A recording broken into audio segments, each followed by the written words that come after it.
դրա մասին էլ երբեք չեմ խոսել, բայց ուզում եմ դրա մասին խոսել, երբ որ մենք մեկնել ենք Արցախ, մենք Հայաստանի Հանրապետության զինված ուժերից, գլխավոր շտաբից ուզել ենք զենք զինամթերք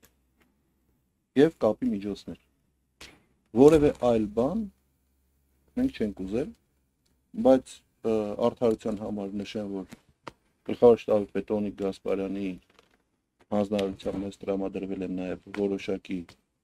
ավտոմեքենաներ, մի քանի հատ ուազներ, որը ոնց տարել են նույնպես մեղմ ասած ավտոմեքենաներ։ Հա, բայց տրամադրվել։ Հիմա ես ուզում եմ fake-ի մասին խոսեմ, Գեորգ, ձեր թույլտվությամբ Ամանեսյան, վերջերս էլի այս թեման ակտիվացավ, սորոսական Դանիել Իոնիսյանն էր գրել, որ մենք ոչ միայն դիրքերն ենք թողել, ոչ միայն չենք պաշտպանել, այլև ընդհանրապես վիրավոր չենք ունեցել, եւ սա ամենացավոտ թեման էր, որովհետեւ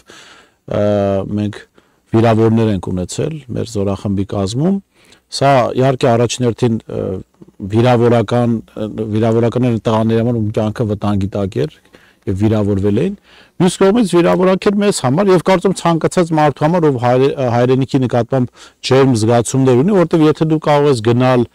պատերազմ վտանգել քո կյանքը ու դա ինչ որ մեկը, որը բանակ չի գնացել, որևէ ծառայություն չունի այս պետության առաջ ավելին լիքը խնդիրները առաջացրի, կարող ասի ոչ բան չի գալիս, ուրացվի այդ բանը։ Ես հիմա կխնդրեմ մի կադր նայենք, մի քանի կադր նայենք հենց վիրավորների մասին, որտեղ Գևորգը վերքերն է բժշկական ոնց են ասում վիրակապում,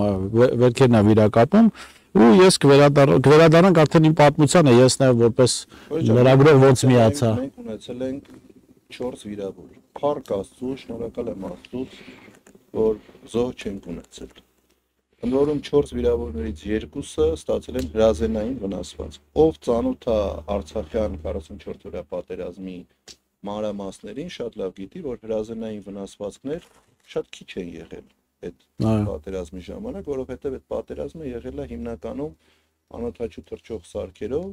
ադրբեջանցիների կողմից եւ թուրքերի կողմից կիրառվող, նաեւ հրտիռակոծվել ենք մենք շատ ինտենսիվ, բայց մենք ունեցել ենք 2 հրազենային վնասվածք,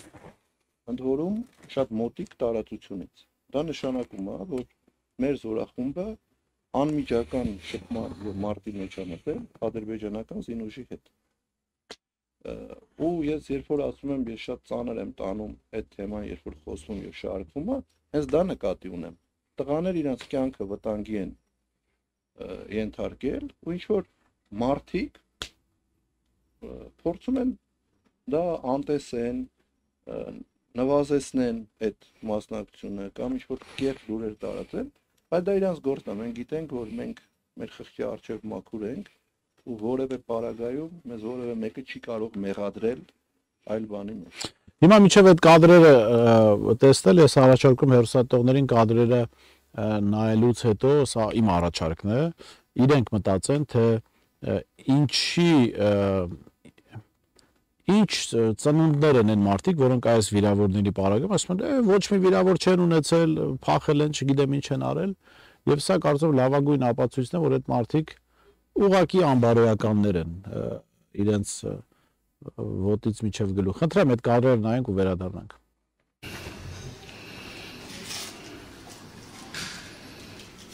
Դուսեն բացել անեշ։ Դրան բացի մտել է, այսը հելել է։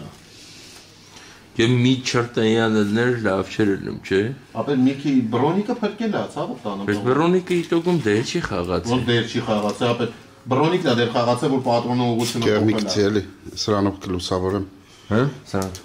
Սենց։ Ինչը խաչը դուզի դեր։ Այ ոնց ռենգել որ անում էր։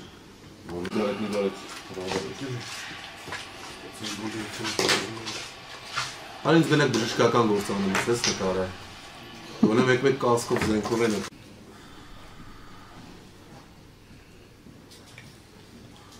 Ֆորցրայսյան էլի ծառը դեպի։ Ահա։ Համբերի թողես լա, ցավը տանը։ Գիտեք սոտքում ինչա կատարվում։ Հա, սոտքում տան։ Թուրքերը։ Հանքավայր։ Պաշտպանության նախ։ Մինչև քեզ ընդեղից հանեցին։ Հոգիներս դուրս եկել։ Չեն տանում լավ է, ասում ես 4-ին գոհ։ Ռուսական չէ, ռուսականների վրա հետևի կար։ Հա։ Ոտը սմատրը շարժում։ Հրազենային մի հատ անցուղիկ վնասված կա ոսկրի մեջով, կոտրված չի առաջ